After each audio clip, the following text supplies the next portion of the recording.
Sa lahat ng mga nakikinig ngayon, magandang araw po.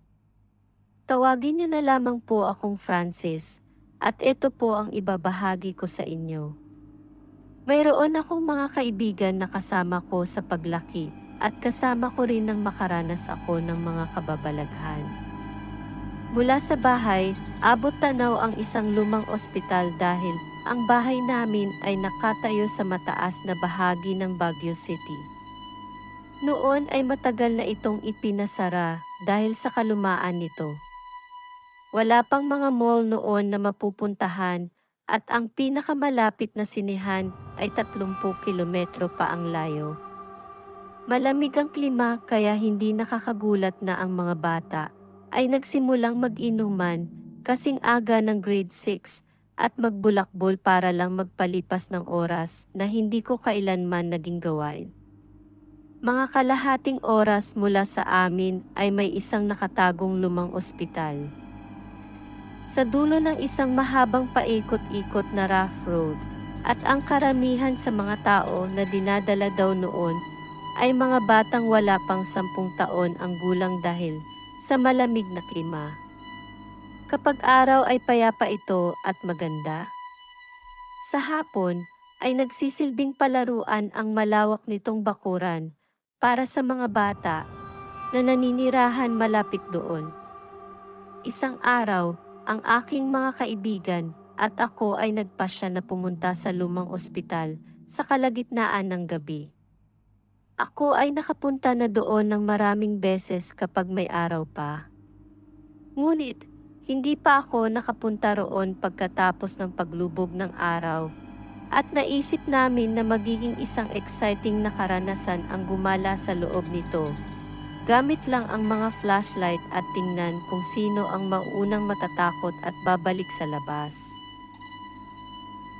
Nang narating namin ang kalawangin na gate, pagkatapos ng maingat na pagbaybay sa malawak na lupang kalsada, ipinarada namin ang mga bike at lahat kami ay umakyat sa second floor. Una kong napansin ay kung gaano katahimik ang gabing iyon. Huni ng mga insekto at ang kaluskos ng hangin sa mga dahon sa taas ng mga puno ang tanging ingay na nadidinig namin. Sobrang dilim ng gabing iyon. Gumala kami sa lumang ospital na walang layunin kung hindi maghanap ng kahit ano na makakakuha ng aming atensyon.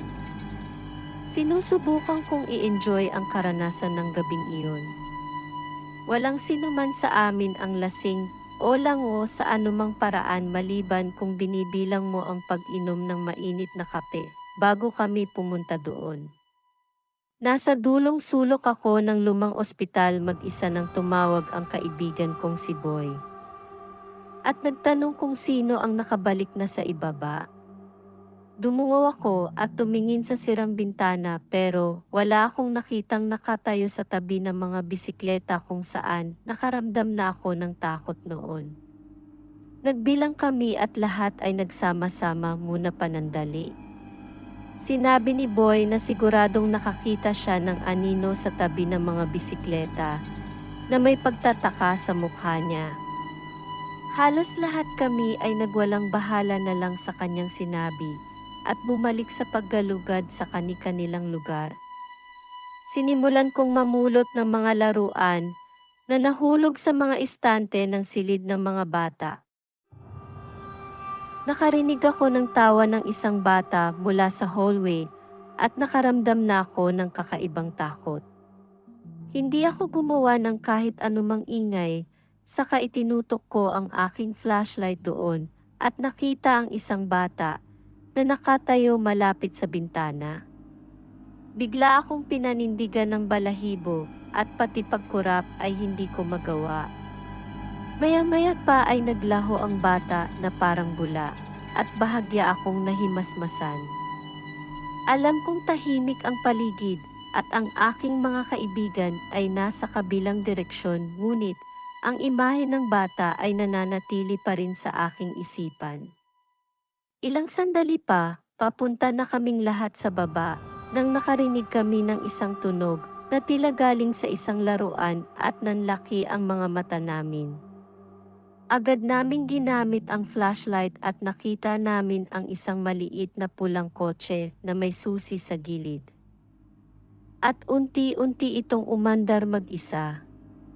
Itinutok ni Boy ang flashlight niya sa laruan habang patuloy ang pag-andar nito at nakita ko ang pagtataka sa mukha niya. Biglang umikot ang kotse ng napakabilis at naglikha ito ng nakaririnding ingay. Nakakapangilabot ang tanawing iyon. Nagkatinginan kami at dali-daling nagtakbuhan palabas. Nakalabas na kaming lahat at sabi ni Arnold, pagdating niya sa labas ay naramdaman niya ang mahinang pagtapik ng mga kamay sa kanyang tagiliran. Sa aming pag-usisa, hindi kami makapaniwala nang makita namin ang mga bisikleta na puro bakas ng alikabok mula sa maliliit na mga kamay. Hindi na kami nagdalawang isip na umuwi ng mga sandaling iyon. Karamihan sa amin ay nilagnat kinabukasan dahil sa takot na naranasan. Sa ngayon, bihira na kaming mag-usap tungkol sa nangyari. Minsan, bumalik kami sa lumang ospital nang may liwanag pa ng araw, ngunit hindi ko na muling nahanap pa ang pulang laruang kotse.